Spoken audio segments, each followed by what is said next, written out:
어느 대학의 한 교수님이요, 나중이라는 단어가 도대체 나중이라고 그러는데 대체 언제인지를 이렇게 연구를 했어요. 그런데 그 연구한 결과를요, 나중에 발표한다고 해놓고는 아직까지 발표를 안 하고 있다 하는 그런 이야기죠. 여러분, 우리 인생에는 나중이 없습니다. 지금 당장 하는 것이 중요하죠. 그것이 정답입니다.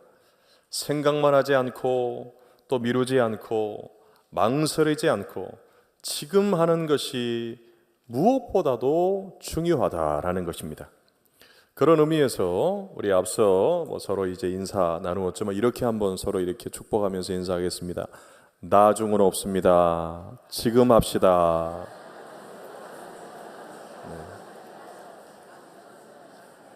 여러분, 나중은 없어요. 지금 하는 것이 중요합니다.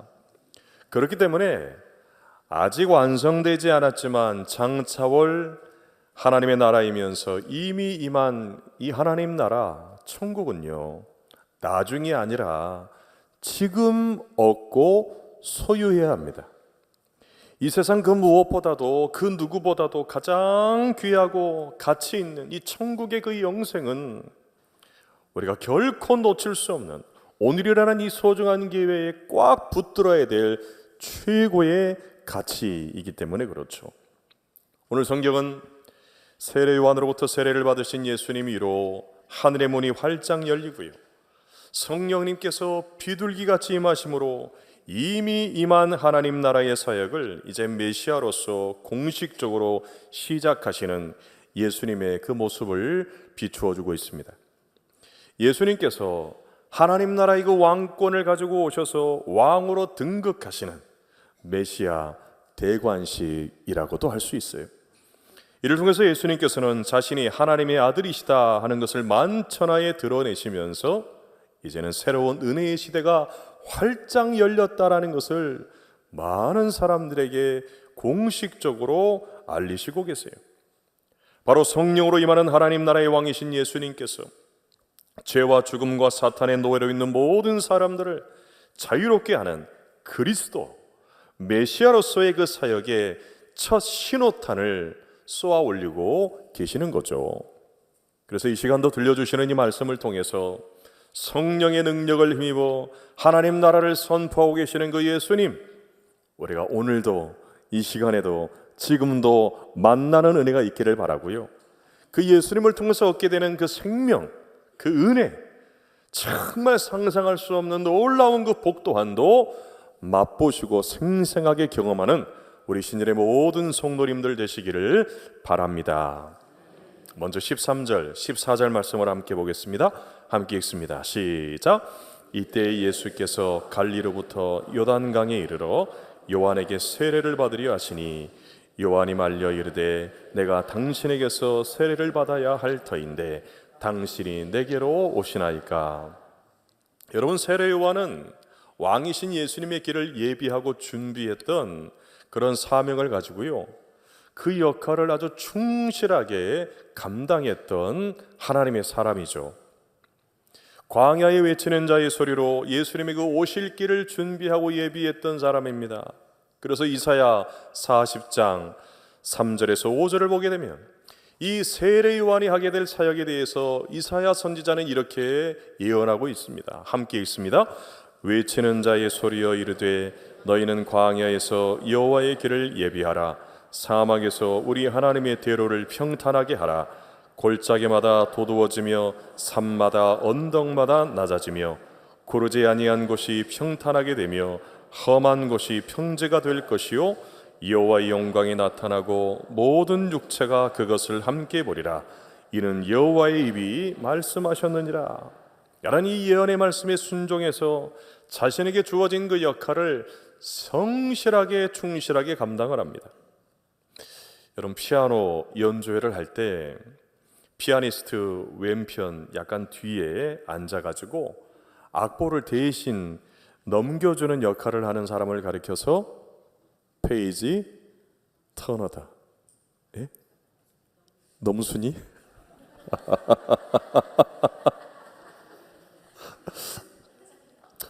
넘순이랍니다. 넘순이. 넘겨주는. 공식적인 명단은 페이지 터너, 이제 그렇게 불러요. 정확한 타이밍에 악보를 넘겨주는 일을 하면서 그 외에 철저히 자신은 감추고 어떤 주목받는 행동하면 안 되잖아요. 그리고 눈에 띄는 옷을 입는 것도 그렇게 허용이 되지 않습니다.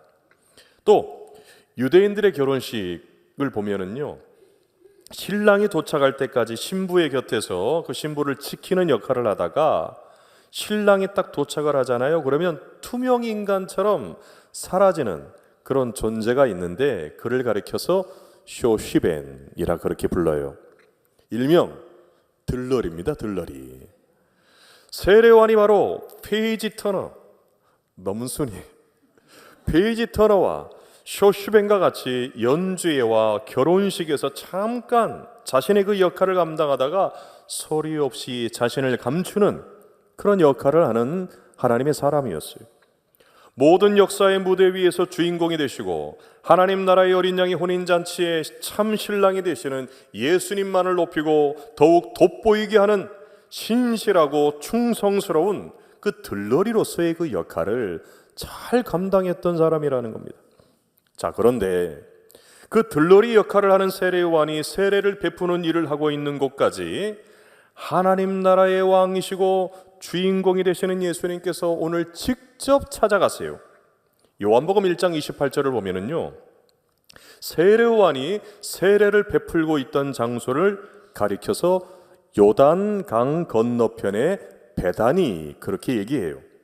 그러니까 예수님이 계셨던 이스라엘 북쪽 갈릴리 나사렛에서 이 베다니까지는 아주 먼 거리였습니다. 우리나라의 지리상으로 보게 되면 서울에서 부산 정도 되는 그런 거리를 볼 수 있어요.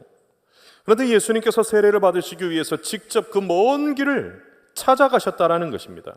여러분, 이것은 예수님께서 얼마나 겸손한 분이었는가라는 것을 단적으로 잘 보여주는 거예요. 그런 예수님을 향하여서 세례요한이 이렇게 말합니다. 이는 나보다 능력이 많으시니 나는 그의 신을 들기도 감당하지 못하겠노라. 들러리인 세례요한이 신발끈을 풀기에도 감당하지 못할 정도로 예수님께서는 크신 분이시고 위대하신 분이라는 그런 고백이죠. 그리고 나는 예수님의 종이라고 불리기에도 부끄러운 그런 사람이다라는 것을 스스로 그렇게 고백해요. 그런데 세례요한이 생각했을 때 너무나도 크고 너무나도 위대하신 분인 예수님께서 자신에게 세례받기 위해서 그 먼 길을 마다하지 않고 오셨다라는 것에 우리는 좀 주목해야 됩니다. 여러분, 주인이 종에게 오라 하며 오고 가라 하면 가는 것이 여러분 종입니다. 주인이 먼저 종에게 가지 않죠. 그런데 주인이신 예수님께서 낮고 겸손한 마음으로 세례요한에게 먼저 나아가신 거죠. 무슨 말이냐? 가난한 마음을 가진 이들에게 하나님의 영광과 하나님의 능력과 하나님의 축복이 임하게 되는데요, 그런 하나님 나라의 영광과 하나님 나라의 임재와 하나님 나라의 축복과 그 놀라운 그 은혜를 베풀어 주시는 예수님께서 그 자신이 어린아이처럼 겸손한 마음을 가지고 계신 진정한 왕이셨다라는 것을 여러분 우리에게 보여주고 있는 거죠. 이렇게 겸손한 왕으로 오신 예수님께서 하나님의 아들이시면서 하나님 나라의 왕으로 오셨음을 볼 수 있게 하고 깨닫게 하는 표징이 있었으니 요한복음 1장 33절 34절에서 이렇게 말합니다. 함께 읽겠습니다. 시작. 성령이 내려서 누구 위에든지 머무는 것을 보거든 그가 곧 성령으로 세례를 베푸는 이인 줄 알라 하셨기에 내가 보고 그가 하나님의 아들이심을 증언하였노라 하니라. 여러분, 세례 요한에게 주신 표징이에요. 자, 그런데 오늘 16절을 보니까 세례 요한에게 세례 받으시고 예수님께서 물 위에 올라오는데, 자, 이렇게 말하죠. 함께 한 번 더 이 말씀을 읽습니다. 시작. 예수께서 세례를 받으시고 곧 물에서 올라오실새 하늘이 열리고 하나님의 성령이 비둘기같이 내려 자기 위에 임하심을 보시더니 라는 이 말씀으로 세례 요한에게 주셨던 그 표징이 여러분, 겸손한 모습으로 오신 그 예수님을 통해서 그대로 성취되었다, 이루어졌다 하는 것을 보여주는 말씀이죠. 여러분, 이렇게 예수님께서 겸손한 왕으로 세례 요한에게서 물로 세례를 받게 됩니다. 여러분, 물 세례는 거듭난 자의 표시죠. 거듭난다라는 것은 구원받은 새 사람이 되었다라는 그런 뜻입니다. 이제 더 이상 죄와 사탄의 노예가 아니라는 거죠. 내 뜻과 내 의지와 내 생각과 내 계획과 내 감정에 따라서 내가 주인 되어 살아가는 내 세상, 내 나라를 포기하고 진정 내 삶의 주인이 되시고 내 인생의 왕이 되시는 예수 그리스도를 전인격적으로 고백하는 그 공식적인 고백의 행위 표시가 여러분 물로 세례를 받는 겁니다. 새로운 은혜의 시대에 합당한 새로운 백성으로서의 자격을 갖추는 것입니다. 자, 그런 점에서 세례 요한이 베푼 물 세례의 중요한 특징이 있는데요, 그것은 돌이킴, 곧 회개와 회심을 의미해요. 여러분, 회개는 마음과 생각을 돌이키고 내 행실을 돌이키고 바꾸고 고치는 것을 말합니다. 그동안 세상 속에서 살다가 지은 온갖 더러운 것들로부터 돌이키고 고치는 것이 회개이고 회심이라는 거죠. 그렇게 세상의 가치와 세상이 주는 즐거움과 죄악이 주는 쾌락에서 벗어나서 새 시대의 참 주인이 되시고 왕이 되신 예수 그리스도를 내 삶의 주인이시요 내 삶의 왕으로 영접하여 모셔드리게 될 때 여러분, 거듭난 하나님의 백성이요 하나님의 자녀가 될 수 있다라는 거죠. 그 거듭남의 표시가 바로 물로 세례를 받는 것입니다. 그래서 여러분, 내가 물로 세례를 받았다고 하는 것은 모든 사람들 앞에서 이렇게 고백하는 것과 같습니다. 주님, 저는 죄인입니다. 주님, 저는 죄인입니다. 그리고 이제는 더 이상 죄의 노예로 살지 않겠습니다 하는 그러한 결단의 고백이 담겨져 있는 게 여러분 세례 받는 거예요. 자, 그런데 예수님께서 물 세례를 받으신 것은 이러한 우리의 고백과는 다릅니다. 예수님께서는 죄가 없으신 하나님의 아들이시기 때문에 사실 세례 받으실 필요는 없어요. 그런데 예수님께서 세례 요한에게 겸손하게 세례를 받으시죠. 그래서 먼저 예수님께서 요한의 세례를 받으셨다라는 것은 예수님께서 죄의 노예로 있는 사람들을 자유롭게 하시는 하나님의 아들이 되시고 메시아 곧 그리스도가 되신다라는 것을 분명하게 증거해 주는 첫 번째 표징이에요. 그리고 두 번째 중요한 의미는 이렇게 물 세례를 통해서 회개에 합당한 열매를 맺는 이들에게 하나님 나라의 권세를 가지시고 성령과 불로 세례해 주시는 분이 누구시냐? 예수님이다 하는 것을 보여주는 중요한 표징이 됩니다. 마태복음 3장 11절에서 세례 요한이 이렇게 말하는 것을 우리가 한 번 더 보겠습니다. 함께 이 말씀을 읽습니다. 시작. 나는 너희로 회개하게 하기 위하여 물로 세례를 베풀거니와 내 뒤에 오시는 이는 나보다 능력이 많으시니 나는 그의 신을 들기도 감당하지 못하겠노라. 그는 성령과 불로 너희에게 세례를 베푸실 것이요 말해요. 그러니까 우리가 하나님 나라를 지금 이 땅에서부터 살고, 여러분, 하나님 나라가 이미 우리 가운데 임했다고 그랬잖아요. 우리가 이미 지금 임한 하나님 나라를 이 땅에서부터 살고, 또 무엇보다도 장차올 하나님 나라에 들어가기 위해서는 반드시 거듭나는 과정이라고 하는 게 필요한데, 그것은 먼저 물로도 세례를 받아야 하지만 성령으로도 세례를 받는 것, 즉 불세례도로 말하는 성령 세례를 경험할 때 여러분 가능하다고 하는 거예요. 왜냐하면 내 힘과 내 능력과 지금 우리가 가지고 있는 본성으로는요 결코 이미 우리 가운데 임한 하나님 나라를 살 수가 없고 거기에 들어갈 수 없기 때문에 그렇습니다. 물로 세례를 받는 사건을 통해서 내 생각과 내 마음과 내 삶을 온전히 돌이켜서 예수님을 나의 주인으로 삼고 예수님을 나의 왕으로 삼겠다고 하는 그런 믿음의 결단이 있어야 되고요. 그리고 불같은 성령의 능력으로 물이 포도주로 바뀌어지는 것과 같이 우리의 본성 자체가 완전히 뒤바뀌어지는 그런 역사가 여러분 있을 때 거듭날 수 있다라는 겁니다. 여러분, 이를 통해서 내가 거듭난 하나님의 백성이 되고 하나님 나라를 이루시고 완성해 가시는 성령 하나님의 지속적인 인도하심과 그 다스림을 받아가지고 하나님 나라의 그 신분에 걸맞는 그 거룩한 성도로 변화되어져 갈 수 있는 거죠. 여러분, 그렇기 때문에 우리가 물로도 씻음을 받는 세례를 받아야 하지만 금이나 은과 같은 그런 것들을 순결하게 제일하는 불같은 성령의 세례도 함께 받아야 되는 이유가 바로 여기 있습니다. 그래서 요한복음 3장 5절에서 우리 예수님께서 이렇게 말씀하시지 않습니까? 함께 읽습니다. 시작. 예수께서 대답하시되 진실로 진실로 내게 이르노니 사람이 물과 성령으로 나지 아니하면 하나님의 나라에 들어갈 수 없느니라 말씀하시는 거예요. 사도행전 18장 24절 이하를 보면은 알렉산드리아 출신의 아볼로라는 사람이 등장을 합니다. 이 아볼로는 디아스포라 유대인으로서 언변이 아주 좋고 특별히 구약 성경에 아주 능통했던 그런 학자였어요. 그런 아볼로가 복음에 대해서 알고 예수님에 대해서 에베소 사람들에게 가르쳤는데 성경은 말합니다. 그가 요한의 세례만 알 따름이라 이렇게 말해요. 여러분, 아볼로는 예수님이 그리스도라는 것을 알고 담대히 그 복음을 전했는데 예수님께서 성령으로 세례를 베푸시는 분이다라는 것은 알지 못했어요.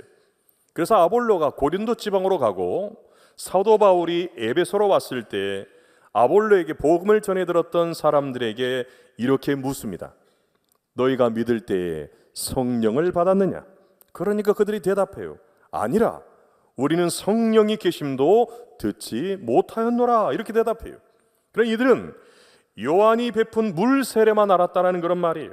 그래서 바울이 요한이 물 세례를 베푸면서 증거한 성령과 불로 세례를 베푸시는 예수 그리스도에 대해서 다시 그 말씀을 전하고 주 예수의 이름으로 세례를 받게 하는데요. 그 다음 사도행전 19장 6절과 7절을 보게 되면 이런 일이 일어납니다. 함께 읽습니다. 시작. 바울이 그들에게 안수하며 성령이 그들에게 임하심으로 방언도 하고 예언도 하니 모두 12사람쯤 되니라. 여러분, 이 말씀이 에베소에 임한 성령 세례의 사건입니다. 그리고 석 달 동안 그들과 함께 머물면서 사도 바울이 하나님 나라의 복음을 강론해요. 이것은 하나님 나라의 영광과 능력과 축복을 실제적으로 경험하기 위해서는 물 세례만이 아니라 동시에 성령으로 세례받는 것이 얼마나 중요한 것인가 하는 것을 잘 보여주는 사건입니다.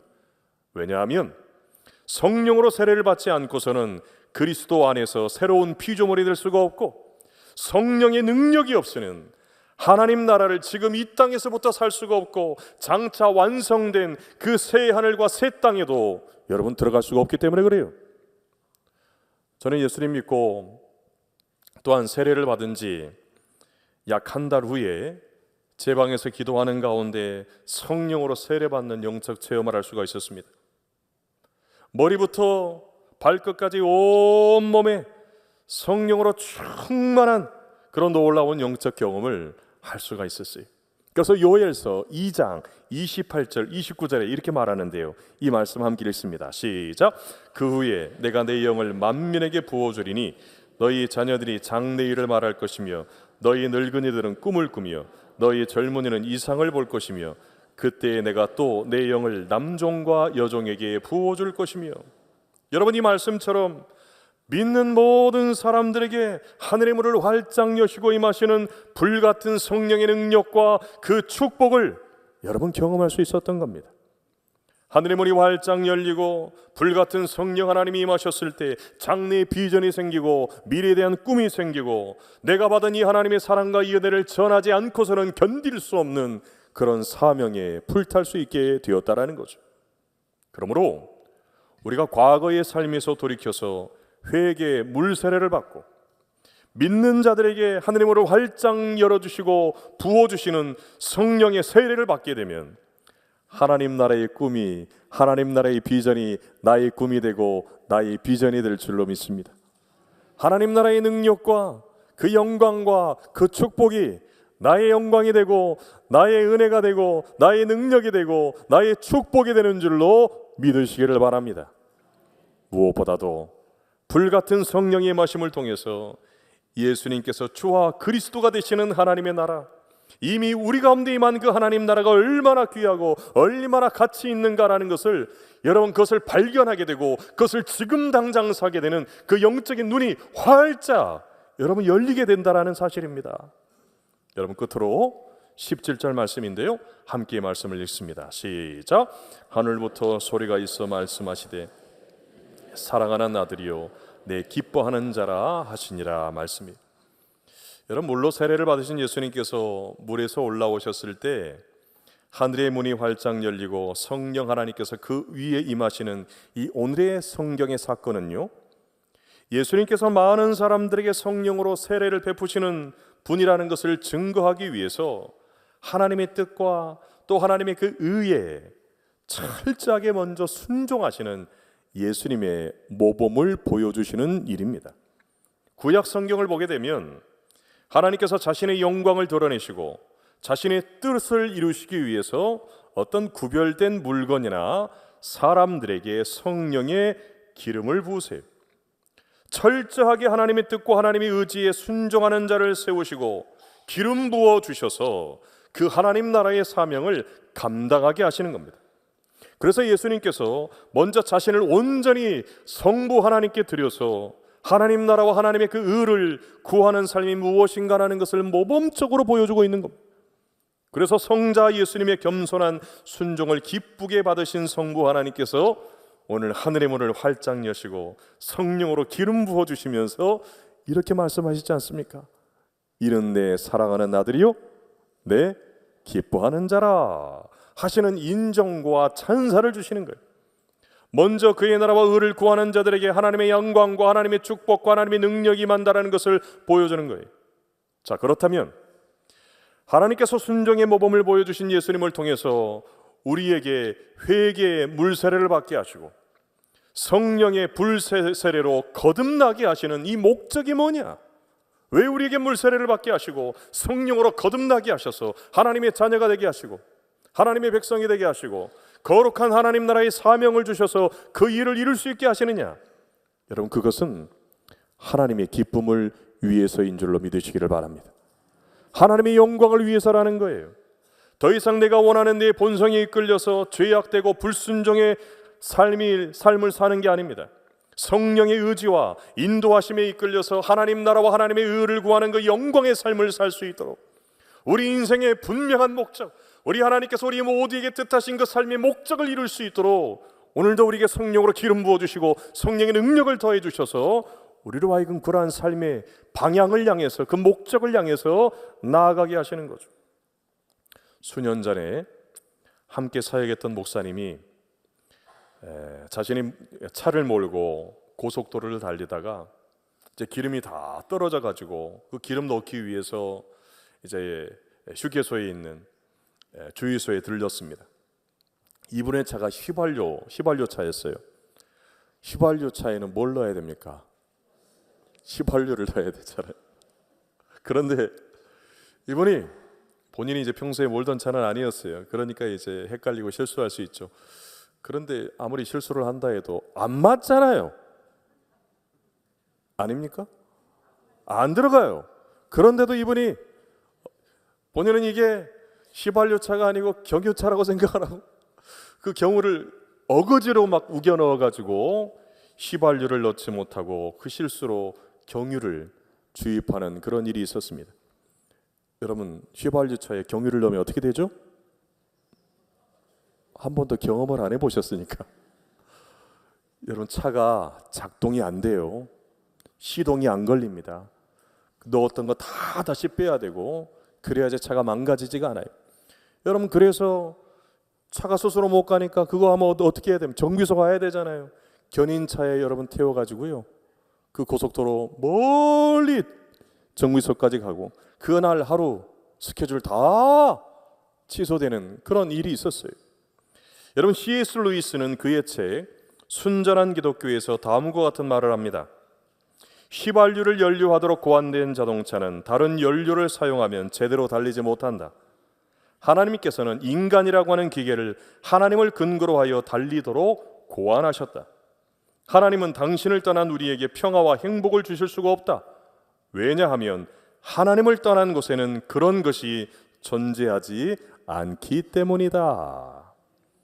하나님께서 의도하신 삶의 길에서 벗어난 인생은요, 마치 휘발유차에 경유를 주입해서 망가진 차와 같다라는 거예요. 그러니까 달릴 수가 없죠. 그 삶에 제대로 된 행복이 있겠습니까? 만족이 있겠습니까? 기쁨이 있겠습니까? 없는 거죠. 미국 역사상 최고의 갑부로 불렸던 석유왕, 석유재벌 록펠러, 여러분 잘 아시죠? 그는 33살이 되었을 때에 백만장자가 됩니다. 또 43살이 되었을 때 미국에서 가장 큰 회사를 소유하게 되었고요, 53세가 되었을 때는 억만장자가 되어서 그 당시로서는 가장 세계에서 큰 부자가 되게 됩니다. 그런데도 불구하고 53세에 이르기까지 그는 세상에서 가장 많은 부를 소유한 사람이 되었음에도 불구하고 행복하지가 않았어요. 그에게는 알로피셔라는 탈모증 비슷한 병이 있었는데 머리카락과 눈썹이 빠지고 몸이 초췌하게 말라져가는 그런 병이었습니다. 그래서 의사가 그에게 이야기합니다. 선생님, 이런 상태로는 1년 이상을 살 수가 없습니다. 여러분, 그때 그는 하루에 100만 불을 버는 갑부였습니다. 그런데 먹지도 못하고 자지도 못하는 그런 불행한 인생, 초췌하게 말라가는 그런 인생이 된 거죠. 그는 순간 자신이 가지고 있는 그 많은 재산이 무슨 필요가 있느냐라는 허무한 생각을 하게 되고요, 마치 자신이 휘발유차에 경유를 넣어서 망가진 차와 같은 인생이라는 것을 깨닫게 돼요. 그리고 밤새 괴로워하다가 어느 순간 침대에서 벌떡 일어나서 이렇게 소리칩니다. 하나님이 없는 돈은 아무것도 아니다. 하나님이 모든 것이 되신다. 그런 다음에 그는 자리에 철썩 주저앉아가지고 무릎을 꿇고 회개하며 기도합니다. 그리고 그는 그 이후에 완전히 달라진 사람이 돼요.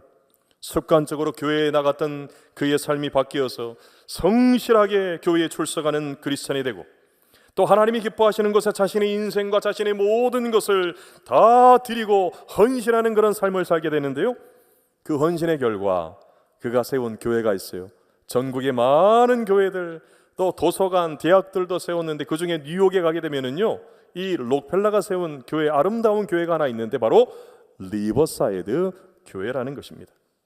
또 가난하고 어려운 사람들을 위해서 록펠러 재단 만들어가지고 자신의 모든 재산 다 쏟아 부어가지고 의료 혜택 받게 하고, 여러분 지금 뉴욕에 있는 시민들은요 수도세 안 내도 돼요. 왜요? 록펠러 가문에서요 지금도 그 수도세 다 내줍니다. 우리 전주는 좀 안 내주시나? 그리고 이렇게 그가 회개하고 돌이켜서 자신의 삶을 고치고, 여러분 회심이죠. 자신의 삶을 고치고 하나님의 뜻이라고 하는 그 연료, 곧 하나님 나라와 하나님의 의를 구하는 삶을 살기로 결단하며 실천했을 때 성령의 능력으로 그의 건강이 차츰 회복되고요, 여러분 의사가 55세를 넘기지 못할 거라고 했는데 그가 몇 살까지 산 줄 아십니까? 98세까지 장수하는 복을 받아요. 사랑하는 성도 여러분, 불같은 성령께서 하늘의 문을 활짝 여시고 임하실 때 하나님께서 원하시는 삶을 살게 되고, 그로 인해서 날마다 천국의 기쁨과 감격을 누리는 삶을 살게 될 줄로 믿습니다. 우리는 망가진 차와 같은 인생이 아니라 하나님이 원하시는 그 목적, 하나님의 뜻을 이루어가는 그 온전한 바른 방향을 향해서 살아가게 되는 그런 기쁨이 있는 인생, 만족이 있는 인생, 참된 행복이 있는 그런 인생, 날마다 천국의 기쁨과 감격을 누리면서 살아가는 그런 인생, 우리 신일의 모든 성도님들의 삶이 될 줄로 확실히 믿습니다. 기도하겠습니다. 사랑과 은혜가 풍성하신 아버지 하나님, 겸손의 왕이신 예수님을 나의 주, 나의 그리스도로 믿고 고백하는 성도들 위해 오늘도 하늘의 문을 활짝 여시어 성령으로 충만한 능력과 기름을 부어 주시옵소서. 그래서 하나님의 의와 하나님의 나라를 구하면서 주 안에서 참된 평화와 행복을 누리는 평생의 삶이 되게 하여 주시옵소서. 예수님의 이름으로 기도드립니다. 아멘.